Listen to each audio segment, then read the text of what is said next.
Very good. Well, first off, I'd like to welcome everyone to the June the 15th meeting of the Historical Preservation Commission. And we will work our way through the agenda. The first off is the consent agenda. And actually, before I proceed, if I do hear an echo of my voice, so if somebody has their microphone on, if you would mute it until you're ready to speak from whatever your location is. That way it makes it a little easier on whoever is speaking. The first item is the consent agenda from the May meeting. If we have a motion to approve that as is, or if there are any changes that need to be submitted. So moved. Do we have a second?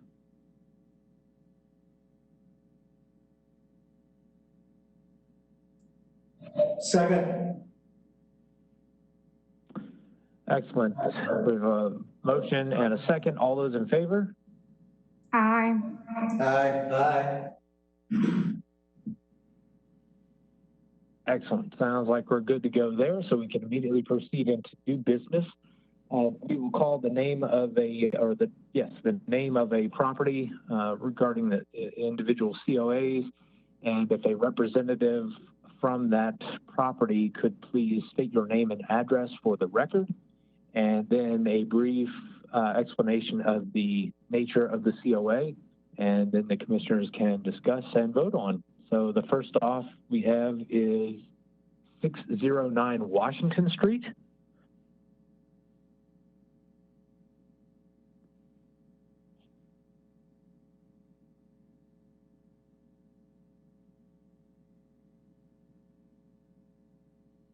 And don't forget to unmute your microphone so that we can hear you when you're speaking. If you were there, anyone from 609 Washington Street? Yes, I'm here. This is Jesse. Can you hear me? Yes, sir. Yeah, sorry about that. My dogs are barking, so I had to go to a different room. That's quite all right.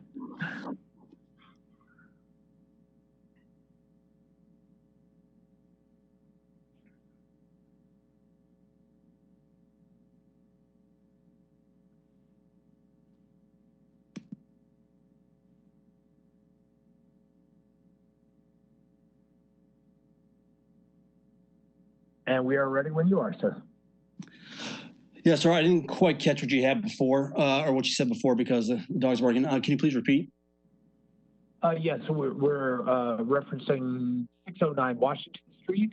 If you would just state your name and address for the record, and then a brief description of the COA as it's been submitted. Okay, yes. So yeah, Jesse Hunter, 609 Washington Street. And yeah, you know the rest. So the COA is for, basically we have a small temporary shed that we basically purchased from from an online website that came in a package that we put together. That's at the very back of the property, against the fence line. Yeah, there's a picture of it right there. And it's meant to mainly obviously store, the lawnmower, weed whacker, and other tools for the landscaping stuff, so we don't have to put all the gas and everything inside the house.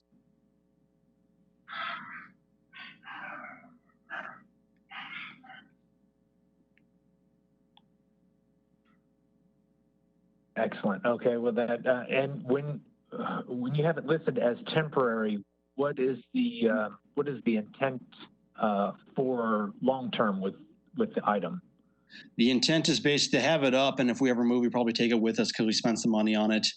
But again, it's one of those things that can be disassembled, and that's why I use the word temporary. Okay, understood. Commissioners have any questions, comments regarding the COA as submitted? Yeah, is the, can you see that at all from the front of the building? Street. I know you can't hear, but I mean, I get, where is it located in relation to the front of the building? It's on the right hand side? So if you're looking at the front of the building, like the picture that's up right now, and then you went into so that's obviously the front yard from Washington Street. And then if you go into, off the walker on one of the sides into the backyard, along the fence line, it's in the back corner as you're looking at that, at the front of the structure. Is that structure on the left, is that the building that's been under here for like 20 years? Yep, that's the old abandoned place that guy is currently fixing up now. Well, in lieu of that, I feel bad for you, so I think I move that we approve the application as submitted. I don't really see that as any issue site-wise. Is there someone who complained about this? And who notified us? Victoria. Victoria? You're on mute. You're on mute, I think. All right, sorry, my screen was configured in a strange way. Yes, we had a complaint. We talked with the hunters. They've been very easy to work with and talk with, and submitted this application. So my understanding is that shed is on the left side of this side, correct? So it's backing up to that side. And it backs up. So the back of it faces the abandoned building, is that correct? No, it's the back of it. Yeah, it's in the back right of the property. If you're looking at the front of it from Washington Street. Back right. All right. So could you see that? Can you see it from the street? I guess is my question. From Washington Street, no, but if you walk along the side, I think that's is that Madison Street? I'm still trying to learn the area. Sorry, but if you walk along the side, you hear some trees there. Yeah, you can see the trees on with Madison.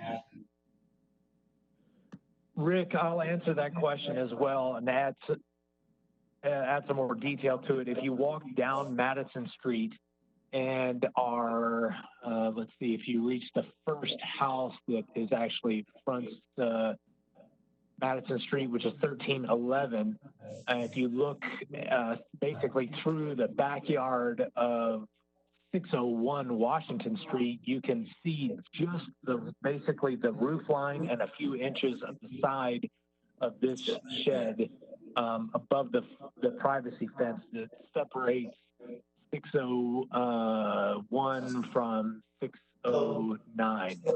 So is this view here from Madison Street? Yes, the one that's looking through the trees, that is if you are walking down Madison Street. So you really kind of have to look for it to see it, because it's basically you're looking at the side of the roof, and like I said, just a sliver of the side of the unit as it presents itself above the sight line of the fence. Yeah, I mean, I think this is you know, these old houses all have this issue, and I don't see this as being very obtrusive. I agree. And I don't see any reason, I don't know why someone complained about it. I don't really see any reason why it can't be approved. So my motion still holds. I'll second that. All right, we have a motion and a second. Is there any other questions, comments, or concerns from the group?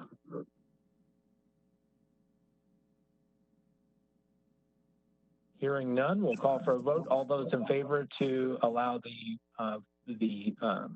COA as submitted? Aye. Aye.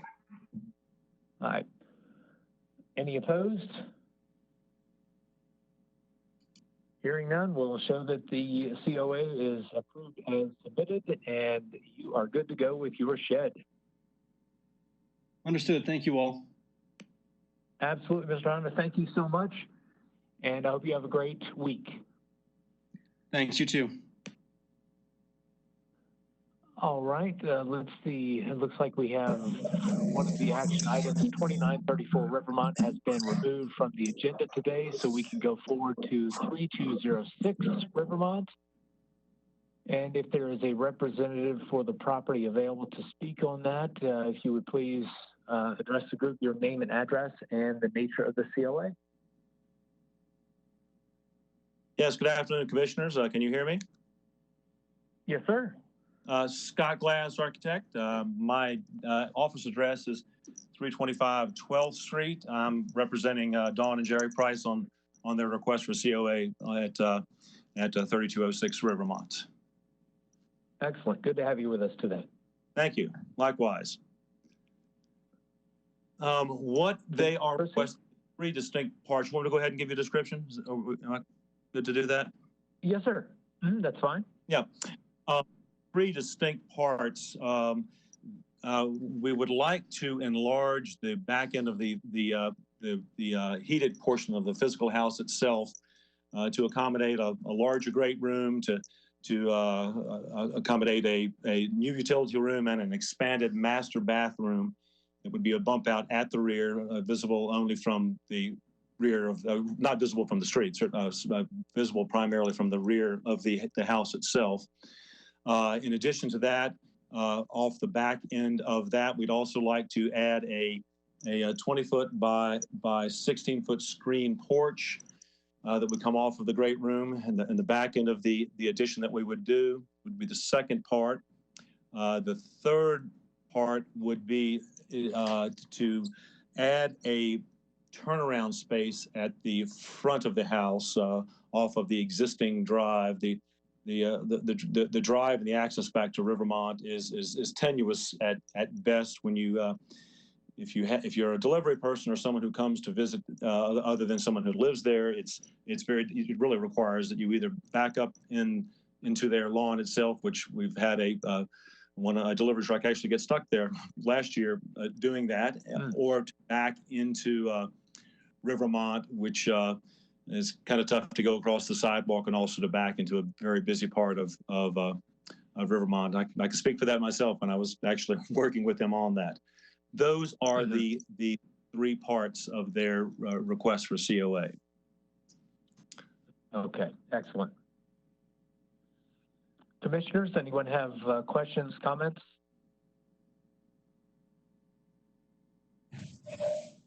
Yeah, you know, we had an issue with this turnaround thing on a previous application last month, Scott, and is there any unfortunately, you know, you show this on the front, but and I noticed that the fence line sort of goes off on an angle. I would like to see how that back is shaped. The backyard. We'd like you to look at some possibility of getting that back, because this does go against the guidelines. Now, the one we had last week was much more intrusive than this one. I mean, it was putting the whole entire front of the house practically, but I would like to see if you can come up with an alternative for the back. If not, how you would screen this.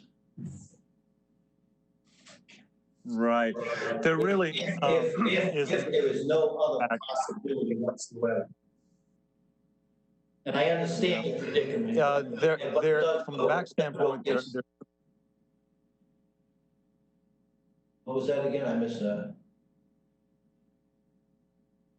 I'm sorry. Yeah, really from the back. What is that white line on the picture right there? Not that, toward the back of the house. Yeah, what is that? Is that a wall? What is that? I think that's a low wall, and I'm trying to remember for myself, photograph-wise. Let me see if I don't recall what that is right now. Let's see what that, if I have that in my shot. Let's see here. It is. Actually, I don't have a shot of that, but I think it is a wall that flanks the edge of the driveway. So what is that? The access to back. Is that someone? Sorry, say. No, this is a fence. Oh, that's the fence. Yeah. So is that blurry thing an automobile? Yeah, is that an automobile right there? Yeah, that's a vehicle parked there. Okay, so it seems. That's just Google Earth shot of the car that happened to be parked there at the time. There's a retaining wall there. That's where it is, Scott. That's a retaining wall? Retaining. Okay, that's what it is. All right, I couldn't remember. I didn't have a Yes. photos. So that's It's a brick retaining wall with probably 5 feet of space there, but it's lifted up, it's probably 4 feet up, the retaining wall. So that black portion, is that higher or lower? Hi. High. Higher. But where is your property line? The large brick wall is the property line. It runs all the way down. And that darker space, is that grass? What is that? There's a retaining wall. The white area is a retaining wall, so there's probably 5 feet there between the retaining wall and the property line. That's ivy. It's ivy. it's just plantings. Oh, that's planting. Yes. But Is there any way of cutting into that space to get a turnaround? I don't see how you would do that. It's raised. It's, I would say, 4 feet probably. Our other idea was to widen the front walkway. We have wanted to cover that with flagstone. It's now a concrete walkway that comes out of the front of our house. And another idea we had was just fanning out the walkway, the existing walkway, and make it a flagstone, pea gravel area that really doesn't even look like a turnaround, but it does provide a turnaround. It will look more like a courtyard versus just a paved area, but it would be flagstone and pea gravel just to give those who are uncomfortable backing out a way to do a 2 or 3 point turn. Especially with all of the COVID, it has really, the walking and biking traffic has really increased in the last few months. And we are very aware of stopping and being very cautious. But we have had some people get very close to being hit by other people. So it is a real concern to us as a safety issue of the walkers. And especially there are so many small children on bikes with their parents, and you cannot see them for the shrubs from our neighbor's yard. So that was our other idea, was just to sort of fan out the current walkway just to provide someone they could just do a 2 or 3 point turn.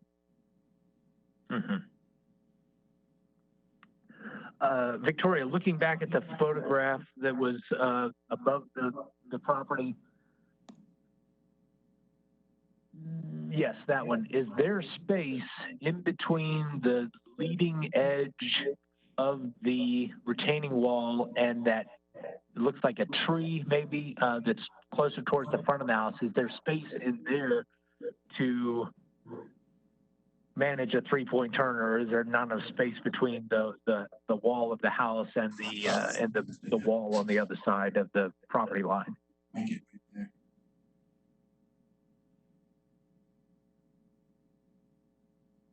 It looks to be like maybe it's a grassy area, but I don't know the slope of that specific spot. That is actually the property line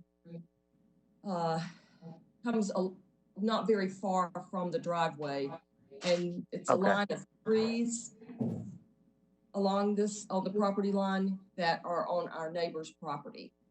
Okay, understood. Yes. So we keep them trimmed so our cars are not scratched by it. But it's tall hollies, and we keep them. But Dr. Massey, lives there, and we keep them trimmed. But they do grow over our driveway, and if we don't, then there is not even enough room for us to get our cars out without them getting scratched. Understood. So what you were mentioning, one of the possibilities would be to just, if you were taking the sidewalk off of the front of the house, headed in that same direction that it's going now. I think it looks like kind of comes out from the house and then veers off to the left towards the driveway. Correct. instead of having that specific turnaround, is maybe having it, the sidewalk would just gradually widen until it reaches a point where it's wide enough to accept the back end of a vehicle making a 3-point turn. Correct. And do that Okay. in like a stone, a flagstone with, the pea gravel filling. Okay. And landscape around it. I mean, we can add some small shrubs or to make it look more like a courtyard walkway than an actual turnaround. Okay. Could we, I would make a motion that we table this. I assume we're doing these in different, this is going to be separate from the issue? Yes, that would definitely be last once we get all the. I mean, as far as this meeting goes, Victoria, is that a separate item? Is this a separate item? We should be able to handle them in pieces, I believe. Yes. I would move that we table this until next month, table the driveway until next month, and we perhaps meet with 1 or 2 advocates at the site, whatever the maximum amount is before it goes into a meeting. Okay. And then, try to kind of come up with a resolve. And one of the things we need to look at when Mrs. Price is saying about the flagstone and all that. And I can also talk to the landscaper and get a couple of plans. Yeah, if you could do that, that would be very helpful. Okay, I'll be glad to do that.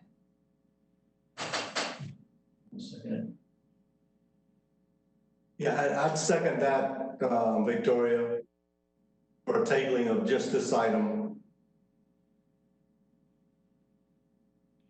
Okay, I guess, let's see, we will, I guess actually Victoria, you can correct me if I'm wrong, but I think that we need to make a motion to either approve or deny the items 1 and 2, and then to table the 3rd item altogether. Is that correct? That sounds right. You can approve the first 2 and then the last item table.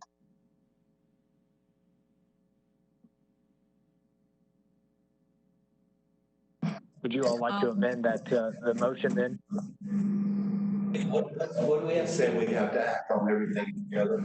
We approve or disapprove 1, approve, disapprove 2, approve, disapprove 3. Okay, so let's move on to the other 2, and then we'll make just one final motion. Yeah. Is that what you're saying?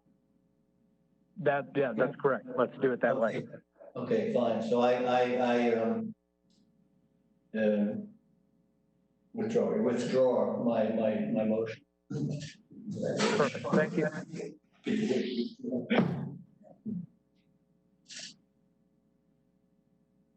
So if anyone has any questions or comments, concerns regarding item number 1 or item number 2 regarding the expansion of the great room, utility room, and master bathroom is item number 1. Item number 2 is the screen porch. Victoria, could you go to, I think, the rear elevation, and Scott, could you walk us through where the elements are going? Could you go back to, Scott, could you go back to the, or Victoria, go back to that overview, the site? Yes, that one. And then Scott can point out where his additions are going on that. Yeah, if you're picking me up now? Yeah, we can hear you. Yes, sir. If you're looking at the Google Earth view from it, that back Gable addition that faces the parking lot, that would not be in at all. Right to the edge of where the patio comes in is where in essence I think it's let's see how wide is that? It's roughly 6 feet off of the right size wing that this would increase out, a total of 14 feet from the left side. And this is looking at it from the rear, the left side gable addition. But that bump out would come out, so it would flush out with the, I guess, I think there's this wall there, that little white line you see is a low wall that comes off of that. Yeah, right there, exactly. So it would basically flush out that out 14 feet straight off the back, turn, go back an additional, I think it's 20, it ends up being 26. Ends up being 28 feet, and then it comes back into the edge, right where you're, yeah, right there at the edge of the gable end, where the master suite is. That would be the portion that is the house proper, and would have that standing roof that you see in place right now would extend from the same start point all the way down. So its slope would be slightly less than what it is now. So that's standing seam. The porch, there's a bump out again, flush with that the right side where it comes off of the right side gable, and that corner there, closest to the other side, all the way back to the patio, would come out 16 feet and go 20 feet across. So you would see 14 feet of enclosed space at the back end of as you come around the corner from the drive. You would see the additional 16 foot of the open end of the screen porch, which is a narrower pitched 6 and 12 roof line to get it down lower than the two existing 12 and 12 at both sides of both sides of the rear addition. So you'd see that bump out rear. What's the pitch of that low? 6 and 12. Oh, the low one. Yeah, that with the arrow. That somewhere in the neighborhood of probably 2.5 and 12. Standing seam compatible, but not shingle compatible. Is that a standing seam? Was that EP? Yeah. What's in place right now, I think, is an EPDM, but we'd like to put a standing seam there. Okay. So you're not changing that pitch, correct? It will be, yes, it will change slightly. The start point will be exactly the same, but it'll accommodate the little bump out of the additional main part of the house. You won't see it from anywhere but from Google Earth. Quite a challenge. This is quite a challenge, isn't it? This little addition. Looks like a head scratcher. Yeah, it'll be a fun one. But I think the scale of the porch and of course the back end that's going to be hidden back in the C portion of the house anyhow. I think it'll work very well with the back end of the house. This is my favorite house on Rivermont Avenue. Mine too. All right, so there's that's all new right there. Yeah. And then that's the screen porch out there. So where it shows master bedroom, that hasn't changed, correct? That's existing, no change. Okay. That's that. Yeah, so that's the okay. All right. I got you. It's nicely done. Yeah, it looks good. This all meets the guidelines. It's all behind the house. You don't see it. Actually, it's as far as I can see, it's an improvement to the back of the house. Very nice. Tucked in nicely. Yeah. So job well done with that. Is this 1 and 2? These additions? Yes. Yeah. Okay. 1 is everything. 2 is the screen porch. Okay. All right. Your motion? I move that 1 and 2 be approved as submitted. Number 3, we table until we can maybe get another plan from the landscape art designer, and perhaps having 2 advocates meet at the site with the architect and the owners to review. I'll second that. All right. Any questions, comments, or concerns regarding the work or the COA or even the motion? I'm here. Hearing none, we'll call for a vote. All those in favor? Aye. Aye. None opposed, it doesn't sound like, so we are good to roll on that, and we'll look forward to possibly setting up a meeting with the homeowner or the architect regarding item number 3 on the COA, but you are free to proceed on items number 1 and 2. Okay, great. Okay, Thank you. Thank you very much. We'll have you over. Absolutely, we thank you all. Great, we look forward to further information regarding that other item. And so we can move on to the next item, which is 421 Rivermont Avenue, if there's a representative available.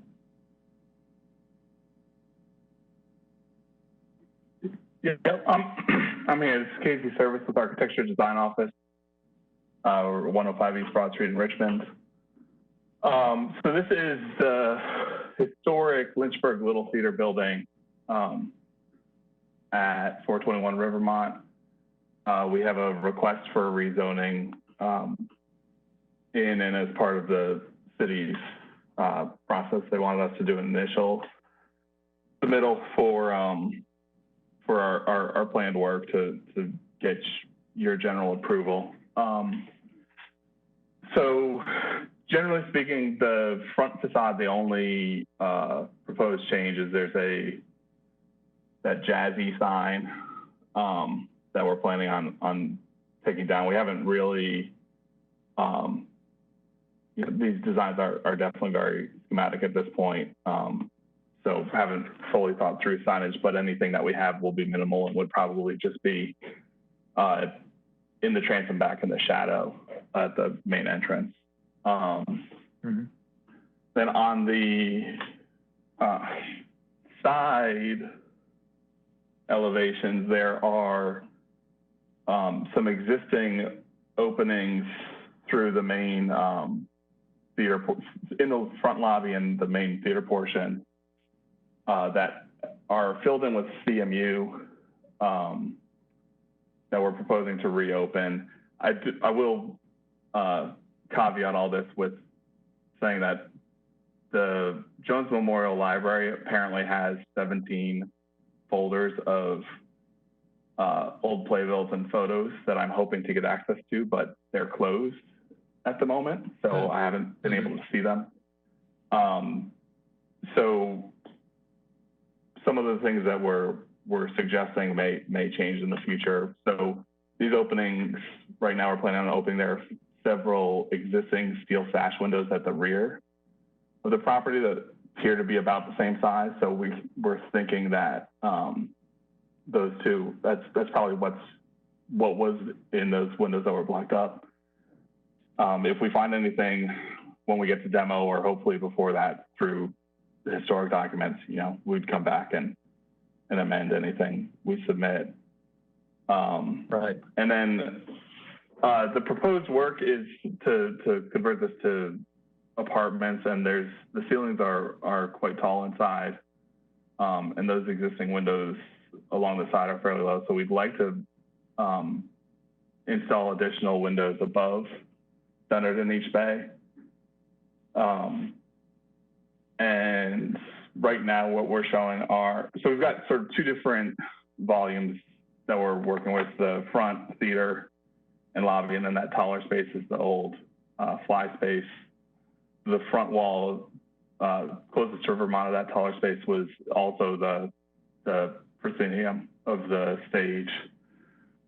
So if you go, Victoria, to our elevations, I can pull up on my iPad too, so I can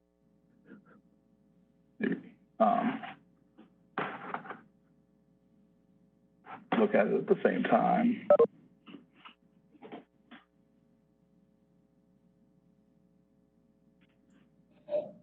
Just so you know, Casey, Emmett and myself both could not pull up any of these elevations. So we got as far as the pictures, and then that was it. So I don't know if anyone else could see any of the elevations prior to this, but we have not. This is our first time seeing them. Are they not? I mean, we saw this, we saw all the plans, and we saw all the interior pictures, and then when we got down to, I think it was like picture 32 or something like that. After that, we just got blocked out of it. Couldn't go any further. And when I tried to go down, it just, my iPad just went out. Yeah, I did the same thing. But Weird. All right. Yeah, I couldn't see that site plan. Yeah, we didn't see any of this. Okay. The HR application stuff, but nothing of the new work. Okay, interesting. Well, I guess the good news is that it's all just a sort of a general, you know, I'm sure we'll be back with more specific. Any indication when the more specific application? Yeah, I guess You know, I haven't. I called the main library and they had no idea. So and Jones Memorial is closed on Mondays anyway. So I have an email into them. I have not heard. In case so of Victoria, the elevation, yeah. Have you started your process with DHR? Yeah, so we submitted the part 1 with DHR, and since they're not doing their open houses, I had a teleconference with the reviewer last week, and because it's an old theater building, they basically are not. She basically said that we won't be able to subdivide it and get tax credits. So I think we're just planning on proceeding without the tax credits on this one. Okay. When you start talking, it's a tricky building because as a okay, let me get, when you start talking about adding a second window above the existing blocked up openings, you know, bells were going off in my head that DHR would have a cow over something like that. Yeah. And we wanted to start, and we do have some options here. So we wanted to start with what was, you know, would be the most obtrusive and take everybody's temperature on it. But we can, it looks like the structure of the roof is it's actually a flat arch that looks like it's wood framed between steel trusses. Although I was in there last week and we tried to pop a couple of the ceiling tiles, and we discovered a second acoustic ceiling above the first. So I still haven't confirmed that. Are you at all thinking of trying to get a mezzanine or a second level up there? Yes. Yeah, that's the draw. I guess so. Victoria, are my drawings not in this application? I'm not seeing the elevations, and I don't remember receiving them, but that's okay.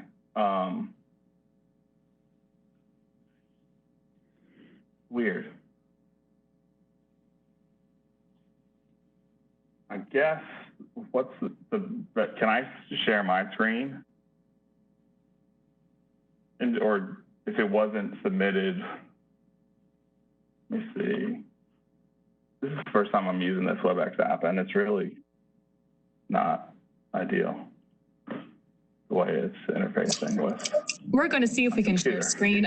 Just bear with us for a minute. We've not done this before, so. Yeah. 1 second. All right, video's off.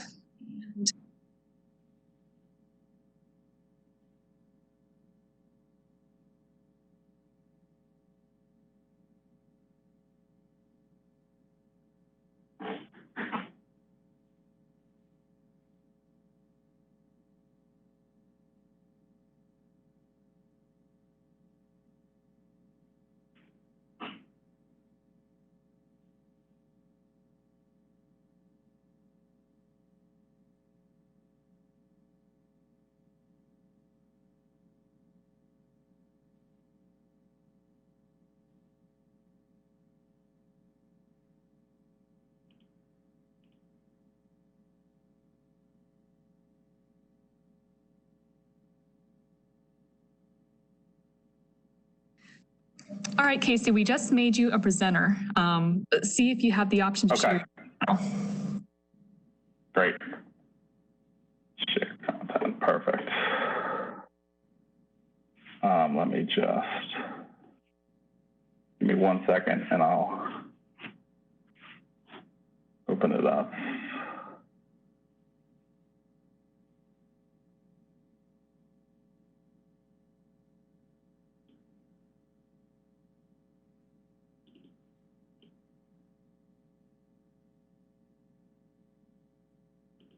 Yeah, I think Victoria, this is the one, because I sent you, I think I sent you these separately because the initial elevations I sent was a PDF without the notes on the elevation.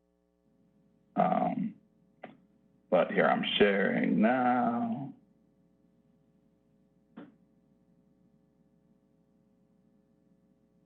All right, can you guys see that? Yes, we can. Okay, perfect. So, yes, this is generally our plan, and side by side, you can see in O2 and O3, we've got sort of a central corridor going to an existing stair at the rear with 2-level units, lofted units in the main theater space, and then it ends up being 4 levels of units in that rear flat space, the existing basement, the main level similar to the mezzanine in the theater space, and then the flat space is tall enough to get an additional level above that.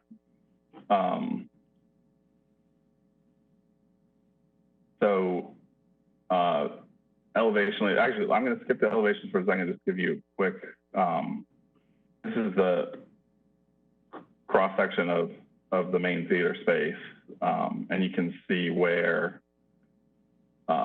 the floor were, because I'm unsure of the exact roof structure, because all I can see is the ACT. I've got sort of 2 options going, depending on if I need to lower it to get underneath any steel trusses. But essentially, the second window, proposed upper window, would be to provide light to the upper level in the theater space. And what that looks like in elevations is both sides are essentially the same.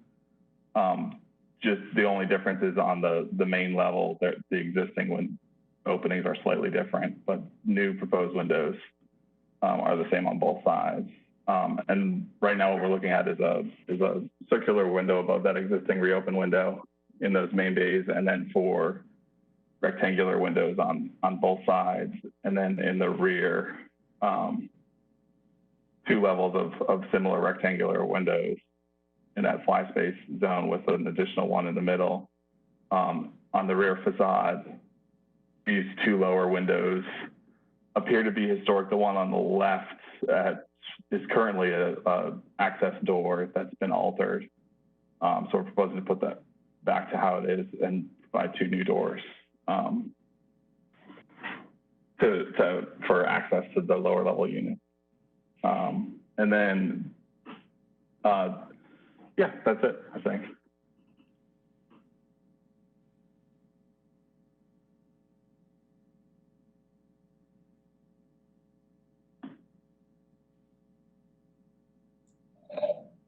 Hey, Casey, why is it that you chose to do round windows up there? What was your reason for that? So we looked at the same rectangular windows above, and it just didn't feel like the proportions were quite right. I mean, we could look at squares or come back and look at a different proportion. I think the general. Are they round or oval? I can't see. Is there a way to I'm showing them as round. Okay. How big? They are, I believe they're 4-foot diameter is what I have drawn right now. 3.5 or 4 feet. Are you sprinkling so that these don't have to be egress? Yes, yeah, the building would be sprinklered, and then between that and having 2 ways out, we wouldn't have an egress requirement on the windows. Okay. What's the second egress? What's your second egress? So you have the front door, and then there's an existing stair that comes down and out the side onto roads at the basement level. Okay. But from upstairs in the bedroom, you've only got one egress coming down the stairs, correct? I mean, coming down the. Yeah, within the units, but there's code provisions for that when the building's sprinkled, and you have 2 means of egress there. It's got 2 egresses here, yeah. So is that a hallway on the second floor? So I've got 2 versions of the plan, and it's, one is showing the hallway going all the way up to the existing ceiling, so it's just a 2-story hallway. But we do have a little bit of a hallway right where the stage is currently to get access to the upper units in the fly space. Be really anxious for you, Casey, not knowing what the structure of those trusses are.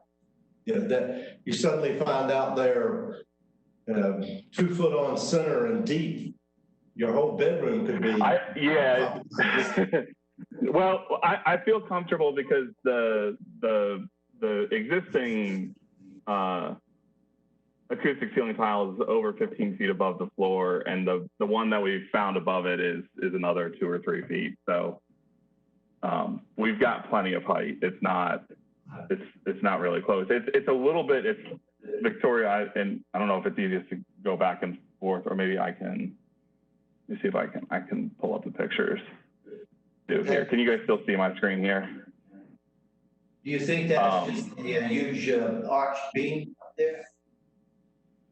I think what's going on in the back, you can see it in the fly space, and I think it's bigger there because it was, but you can see in this picture, there's a truss, and then underneath that foil is our wood roof joists and I've got a picture on somewhere in my camera roll that peeks through at some point in the acoustic ceiling tile. I can see the wood joist, 20 some feet up. So I'm almost certain that the roof structure is centered. There's a truss centered on between each window, with joists running side to side on it. But even if it's not, we've got plenty of height either way.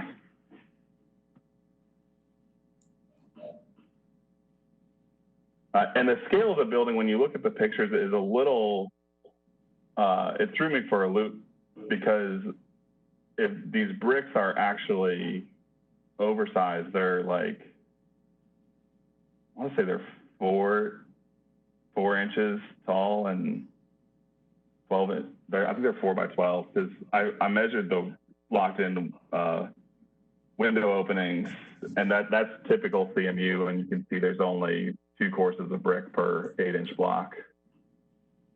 So I think it throws the scale of it. It makes this building look a little smaller than it actually is.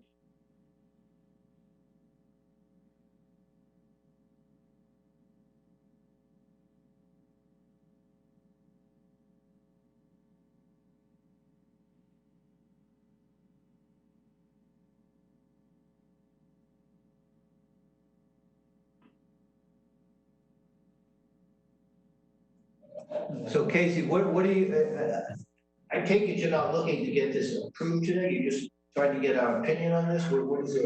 Yeah, generally we're starting to get your opinion. I mean, I think you guys obviously need to approve or not approve it. I think, generally I think what Tom Martin's looking for is that the general idea of the project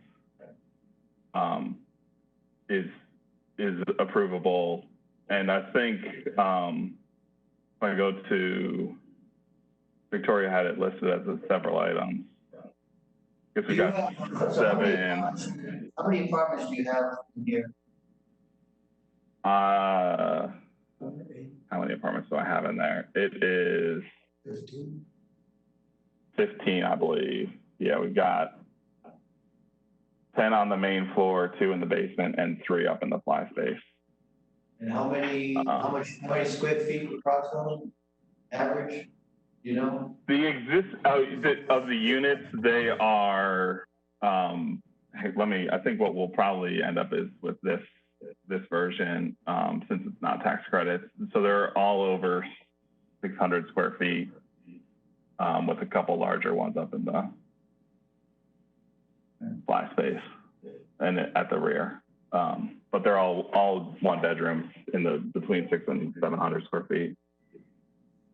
Right. Yeah, I think from the standpoint of, can it be approved? I mean, you know, we can't tell you that, I don't think, Victoria, correct me if I'm wrong, that we can say you cannot put apartments in an existing building. I mean, by the building code, that's valid. Now, DHR, I think, would have huge heartburns on multiple things here. But if you're not using tax credits, then I think from our standpoint, we can't suddenly say, oh, because DHR would be unhappy if that's not in our purview. So from that standpoint, I mean, for me, I'm not going to speak for the rest of the commissioners, but for me, it's a possible project. You know, how you're going to work out the scale of windows, cutting in new walls, particularly on the side. I mean, obviously they're visible from Rivermont. One's on the back wall of the fly tower. You know, they're not visible from the street, so they're less of an issue. So, you know, for me, in terms of saying yes, come back with more information would be my take today. I mean, I wouldn't be comfortable approving anything today because there's still a number of undefined elements. But as a whole, you know, I don't see how I could say to you, no, don't keep going. Yeah, I agree. I think the main thing is that you've got to, the concept, you know, I understand the concept. I think it's a good concept. How you doing it, get maximum square footage in there for apartments. And I think that the biggest thing is going to be the, how you address that right there, those side elevations, added windows. And I think that if you could, I guess my immediate reaction would be that if we're going to add windows, you would somehow want to make the additional windows not appear as if they're original to the building. You know that game, right? Yeah. But as far as the back, I think even Emerson would probably go if you need bigger windows back there. Those could be pretty large. Get some light in there. But yeah, I think the biggest issue is how are you going to address the windows above? We don't have any problems opening the new ones or the ones that were open originally, assuming they were windows there. And you know, you'll probably find that out once the library opens. But the big issue is how you're going to address the windows above. And so, Victoria, what you have on the screen now of items 1 through 7, like I said, I don't have any heartburn with any of these except for number 3. And I think that needs to be number 3, what you're going to do above the front windows in the house of the theater. I think that really needs some thoughtful exploration in terms of their size, in terms of their, whether or not they're round or rectilinear. Rick's point of they're new, so they don't want to replicate what was in theory below them. Hopefully that you can find when Jones Memorial opens back up. But I would if we're looking to approve or disapprove what is being noted in these 7 items, Victoria, I would make a motion to approve 1, 2, 4, 5, 6, and 7, and ask for number 3 to be brought back to us with more information and more definition. I think that's perfectly fair. And I would add to that, you know, when you say restore the large openings, you know, to give us a, maybe a blow up of what each window would look like as far as the sash layout and that sort of thing. Number 2? Number 2. Yeah. Yeah. Yeah, I'd like to know if we could postpone on number 2 until we see what Louis Avery has at the library.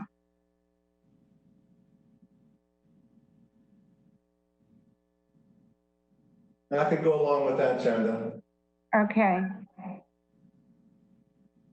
Thank you. So are we making a motion on this today? You certainly can. Emmett just did.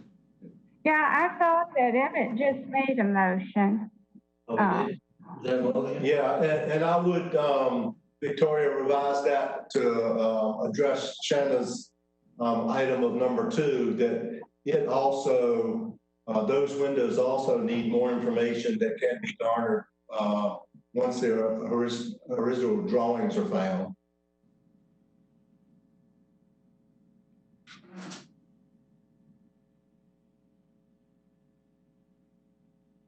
So we have a motion that seems relatively clear, approving 1, 4, 5, 6, and 7, tabling 2 and 3 pending further information and research.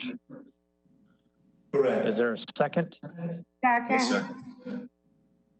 Any further questions, comments, or concerns? Hearing none, we'll call for a vote. All those in favor? Aye. Aye. Aye. Great. Mr. Service, does that sound good to you? That sounds great to me. I will be, you know, it might be a few months, but I'll be talking to you guys soon. That's great. We look forward to it. Great. Thank you. Bye. Thank you as always. Thank you.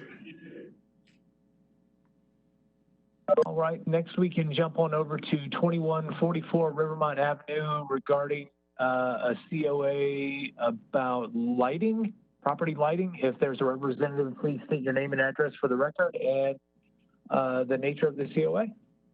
Martin Donovan, 2144 Rivermont Avenue.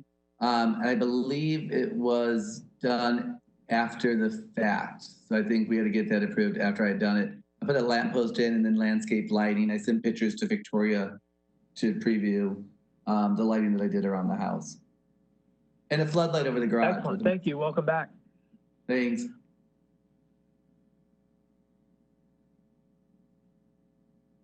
That was the outside light. And then those are the ones behind the bushes that looks like there's 4 of them in the yard that light up the exterior. And then that's a light post. I try to camouflage it with the trees so it's not visible. But it gives me lighting at nighttime for the front yard a little bit, for the driveway mainly. Sure. Okay. Oh, great. Anyone have any questions or comments regarding the lighting that's listed here? Well, correct me if I'm wrong on this, Victoria, but it looks like with the guidelines you had pulled up there, it says no floodlights on the front and no lamp posts. Is that correct? Let's see. The guidelines do state that sidewalks and front yards should be small footlights rather than post-mounted fixtures. And it does say such as floodlights should be mounted on the rear or sides of buildings rather than on the front. But that floodlights mounted on the front yard to illuminate the front of the houses are acceptable. Yeah, that So the ones that are illuminating the house seem to be okay, but the other ones seem not to meet the guidelines. The light that's over the garage is in the driveway over the garage when you pull in. Yeah, I don't know where the light, where was that floodlight? You showed a picture of the floodlight, but I don't know where that. It's one of those motion detector ones I got at Home Depot. It's Where is that? it's the carriage house at the end of the driveway. It's in the backyard. So you don't have those on the front of the house? No, sir, no. Okay. Just these on. Yeah, those I think are okay. None of those are landscaping lights. Yeah, they just shine up. There's 4 of them. Yeah. There's 2 and 1 on each side. But the lamp post, I guess, then is it didn't say in the guidelines that those were lamp posts. Exceptions to light, I did.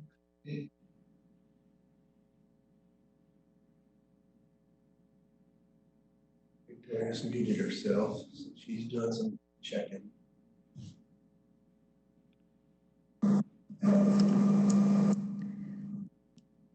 Marty, did we lose you? Are you there? No, I'm here. I was waiting. Sorry. All right. All right.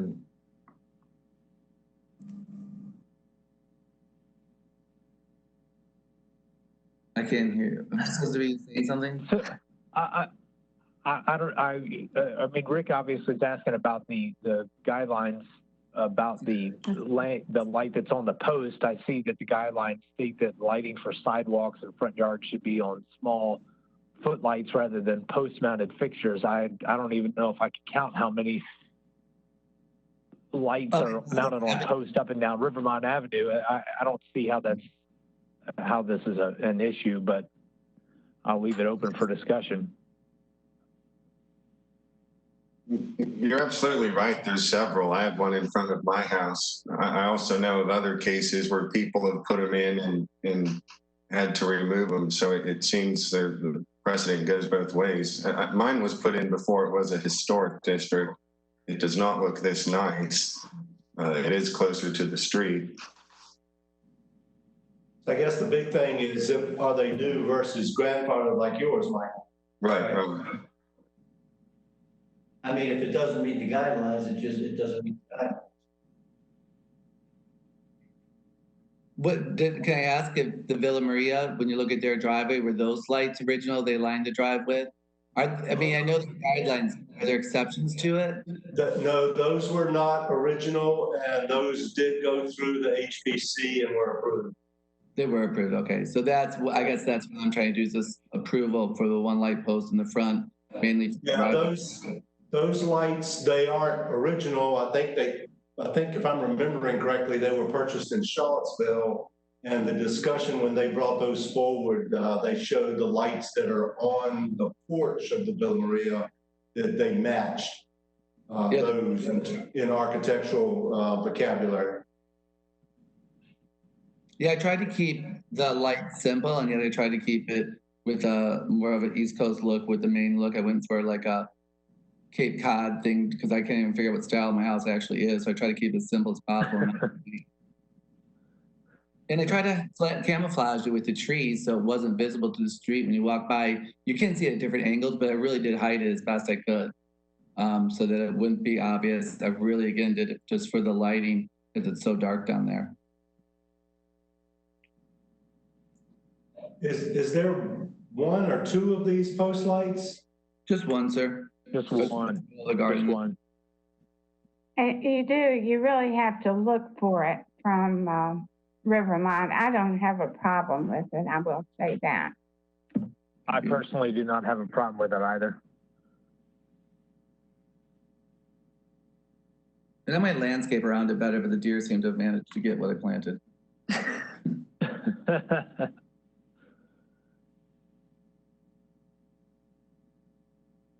Does anyone have any other questions or comments or would like to make a motion? Well, just to move things along, I'm going to move the approval of the application after the fact. Do we have a second?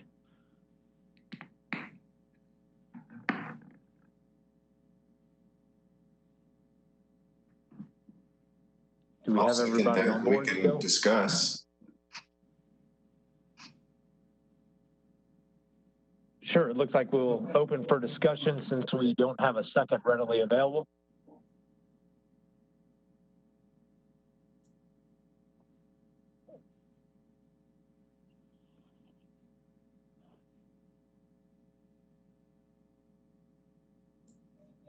You know, it seems like to me with the post, with the driveway, you know, this whole front yard is like totally being reconfigured to its original intent of a lawn. See all this stuff in the background, all these pavers and these chips, whatever that is, mulch, whatever that is that all new or was that there? You know, is that part of the driveway scheme? And that the stones are the flagstone that we found that was out front. Yeah, but all that where you have the little park bench and all that flagstone and all that mulch, was that all originally grass? Yeah, but it was just landscaping. Aren't you allowed to do that? It was maybe just. Yeah, but I'm just saying with the driveway and that goes. Well, the driveway that you see right in front of there, that was curved and there was concrete there and asphalt over the years. It got covered up. And then this area was just a big mud pile after I took out the boxwoods. And the tree area is shaded, wasn't growing very good grass. So I decided to use the old flagstones I found in the garden. There must have been gardens throughout the yard. So you kept the original flagstones and put them in that area to make a pathway. And my goal is to plant it. Probably not this summer. I don't think I'll be able to get it done, but I plan on making a landscaping area out there more attractive than what you currently see.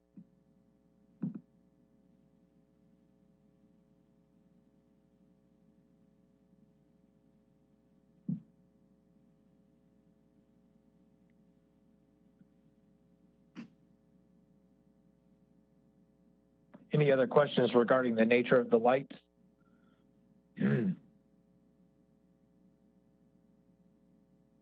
So I don't know if this is relevant or not. The sign out front says sold, Marty. So does this really even matter to you, or are you staying there? It does matter to me. I had an offer on the house in this, that has nothing to do with anything right now. Right now I am trying to finish the project and I would like to get the light approved. I use it for security purposes.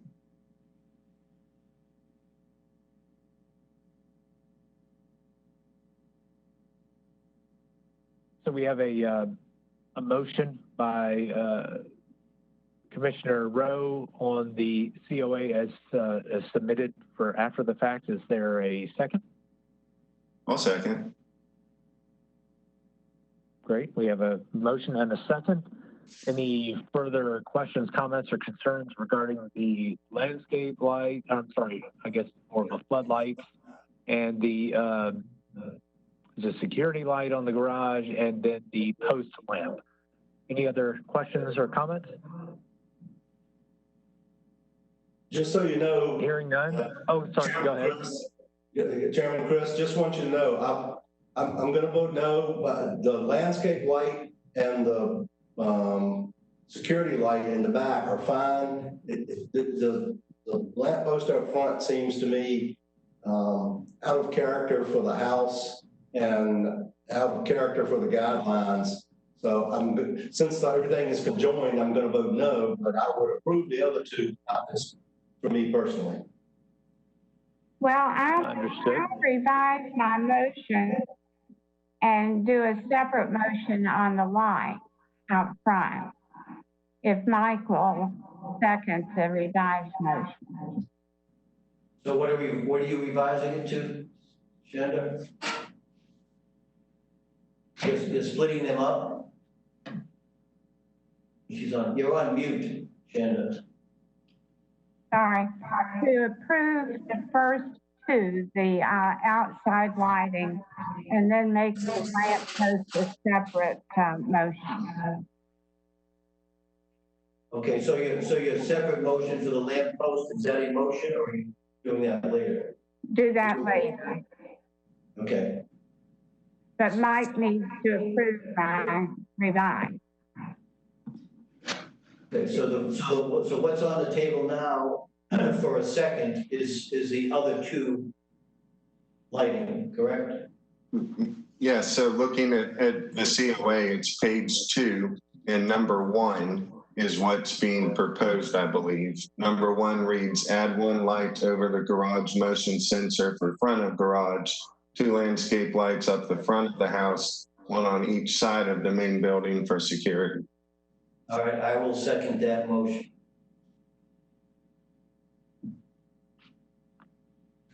Okay, we have an amended motion and a second. Any questions or comments regarding that? So that means that the lamppost is not approved. Not yet. Okay. That's a separate motion. Yeah, we haven't voted on that. Okay, sorry. Okay. All right. So we'll vote on that item number 1 there. So all those in favor of the motion? Aye. Aye. Aye. Any opposed? Okay, hearing none shows that item number 1 on the COA is approved. So we can open discussion, further talks on the lamp post item number 2. Well, I'm going to put back on the table that I move approval after the fact. And that's just to get a discussion underway.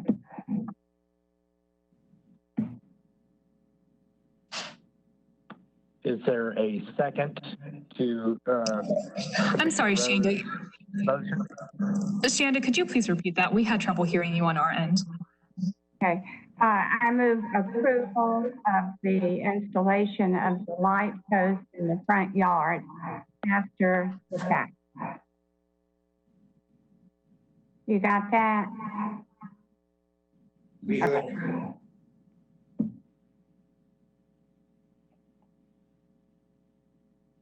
Do we have a second? I'll second. Did this go in after the work stop order? Yes. Yes, it did. Can you explain that one, Mr. Donovan, why you did this after the fact? I didn't know that lighting was an issue. But you got a stop work order and you still did it, correct? Well, the stop work order was for the driveway. I didn't have any idea about the other things because I had my windows approved and also the light fixtures at the house at the time. So there was a separate issue that I had. I'd done the wiring and all that when they were, when I was doing the driveway issue. I did not know. What was on that stop work order? Can you just refresh our memory with that?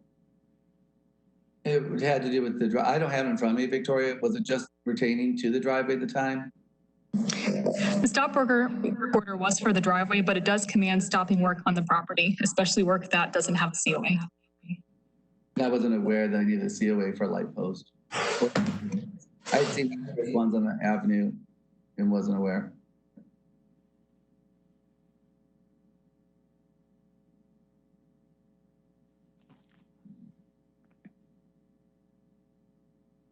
Okay, well, we have a motion and a second. Is there other questions, comments, before we call for a vote? So I have a question. It's more for Emmett, though. You said that this one didn't match, in your opinion, it didn't match the style of the house.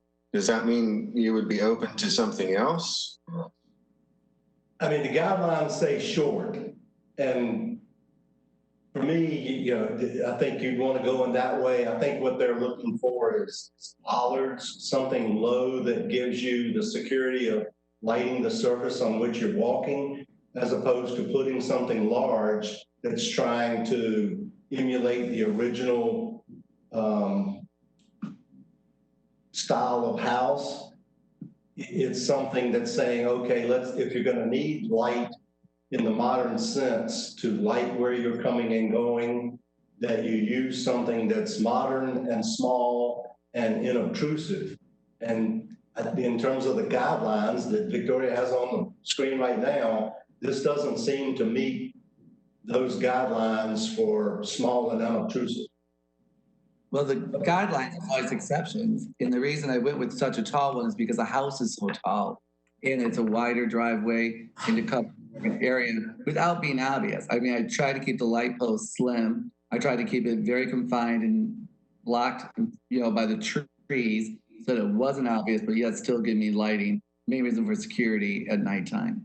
It's not on obvious in the daytime. You can't even notice it because it looks like tree. I mean, you can't even see it. It blends in because it's a black color. I even did that so the foliage would hide it to some degree.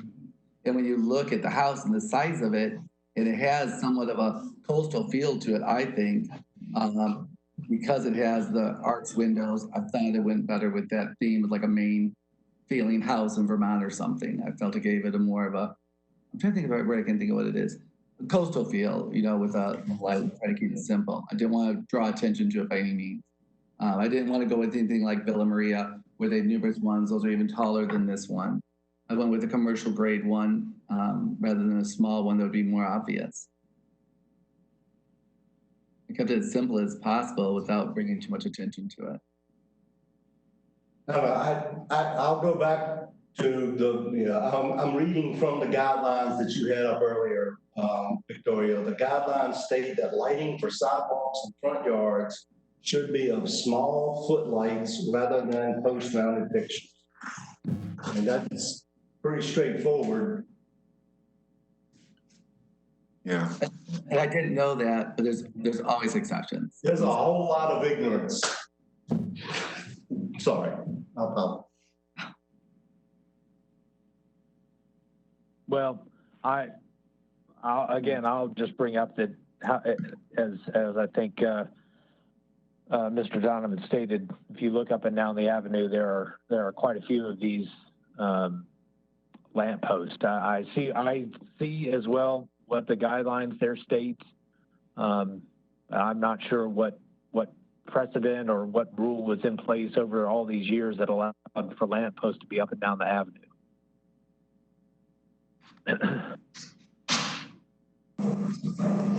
I do want to remind we have that. Go ahead. Just going to remind the commission that you don't operate off of precedent. You just because another property does something or not doesn't mean that you follow to it. Your goal is off guidelines and off of your expertise. Right. Understood. Let's see here. It's a tough one for me. It is, but I have a hard time going against our bylaws or what we're given to follow. Right. And I see, additionally, guidelines state that lighting for sidewalks and front yards should be of small footlights rather than post-mounted. It doesn't necessarily, if we're reading very specific into that, it does not say that it cannot be, it just says it should be.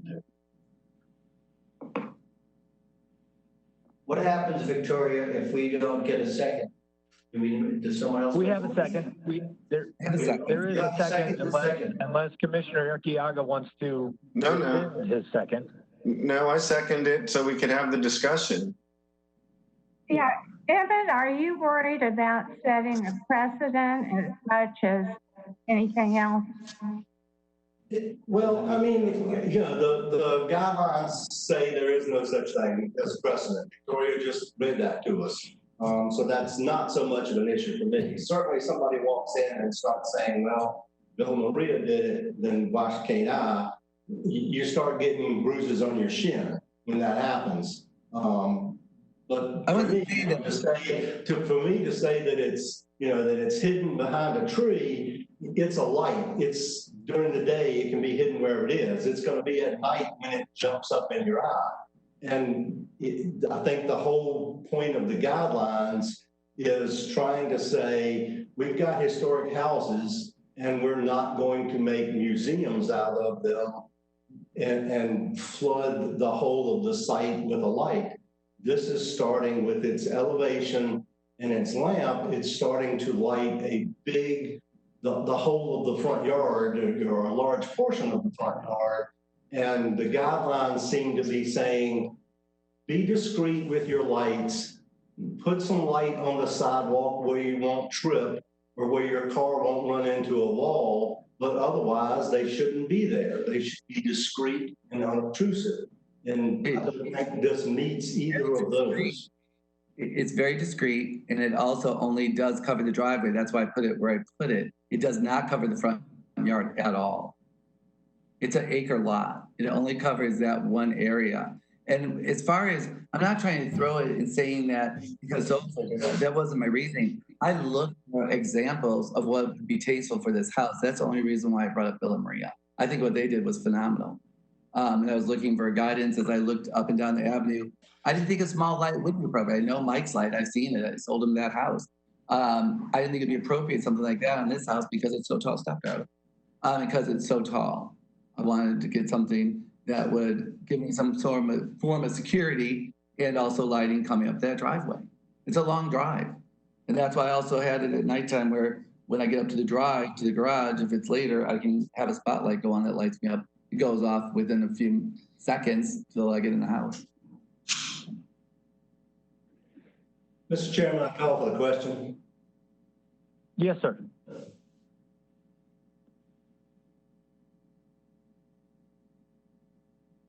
Go ahead. No, that statement is saying, let's vote. Oh.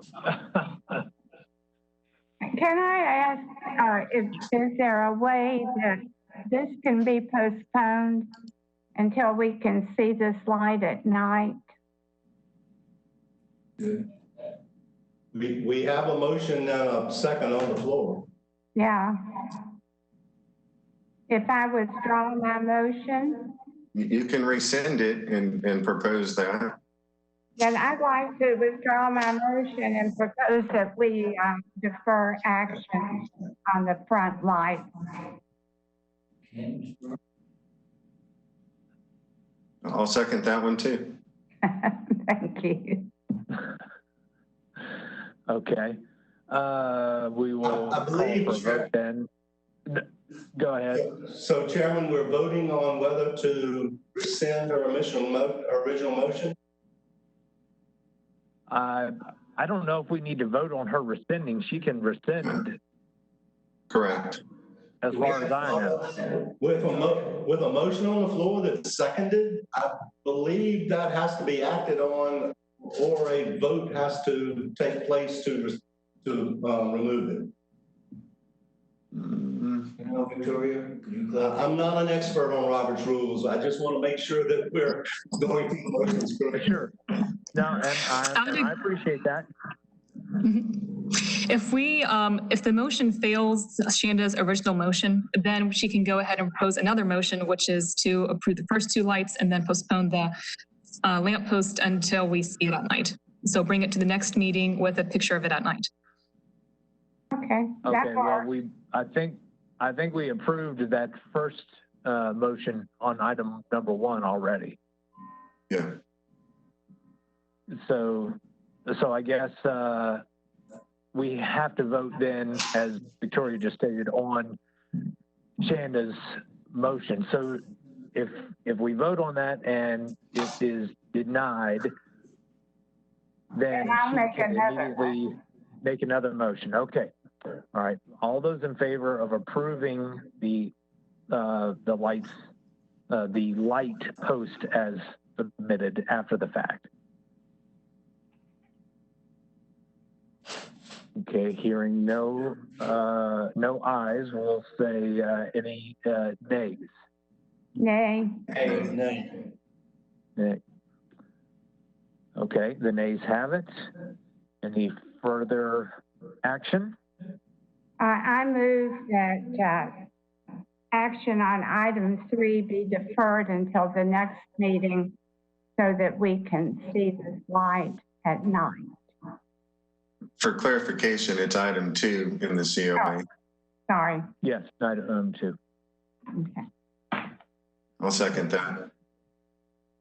And I just want to, again, Robert's rules, Chairman McSwain, if an item has been denied, then basically it can come back as a new COA, if I'm thinking that correctly, Victoria, but I don't know how we make a second motion on something that's already been denied.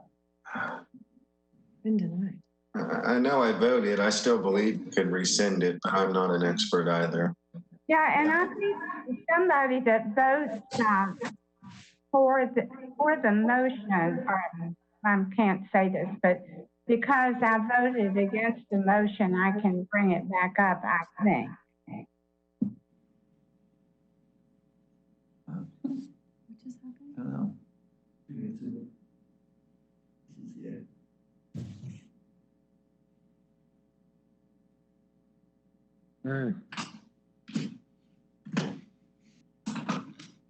I can Google it too while she's looking up and see what I find. Yeah, we may have to. I think it's beyond all of our understanding of the intricacies of those rules.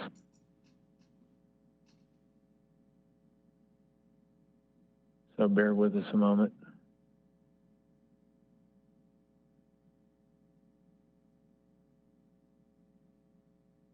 So what I found reads, the motion to rescind is one of a group of motions that bring a question again before the assembly.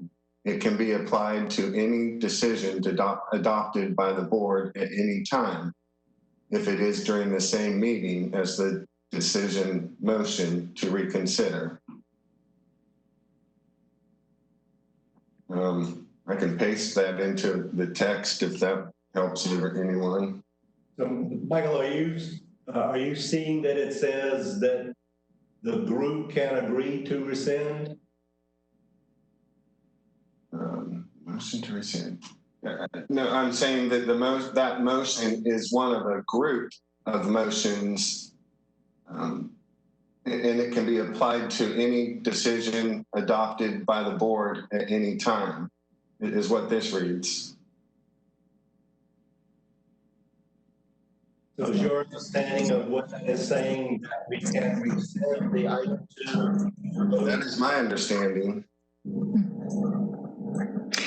So even though a decision has been rendered on item number 2, someone can put forth another motion to rescind that decision and move it to a further date for review, is what it sounds like. Yes. Because we're in the same meeting. Correct. I'll certainly go along with that if someone wants to make that motion. I don't know if you all can see it. I just sent what I read in the chat. I don't know if you care to review it before we do that. Yeah, that's. And Commissioner Horner has submitted that that motion, and I believe that Commissioner Arriaga has seconded it. So if there needs to be any clarification, we can do that or call for a vote.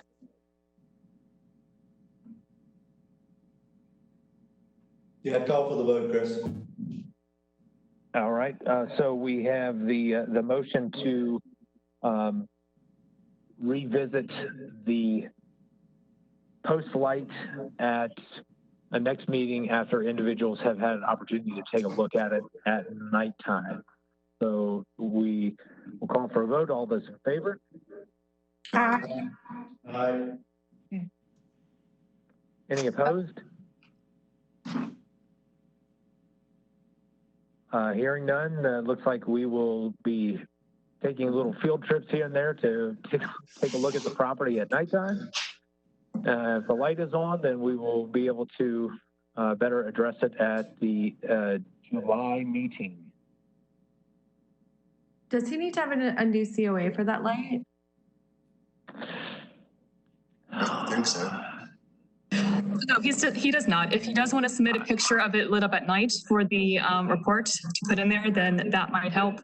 But as far as new applications go, he does not need one. Okay. Okay. And how does all of this affect the court date that you guys? We have a court date in July. What do I do about that, Victoria? We'll let them know that the first part with the floodlights was approved and that the HPC asked for, they wanted to review and see the light post at night. So we'll let them know what happened at this meeting. Well, I'll talk to you later this week then, or next week to let me know what I have to do, I guess, in July. Because I have to go, don't I? Yes. Mm-hmm.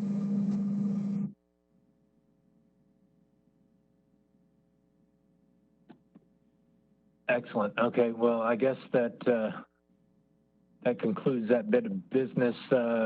Mr. Donovan, do you have any further questions for us at the moment on that? No. Okay, well, we certainly appreciate your time with us again today, and we look forward to speaking with you again. All right, thank you. Thank you. Thanks. All right, thank you so much. Thanks, Victoria. Do we have any other items that are on the, or that need to be addressed today before we conclude the meeting?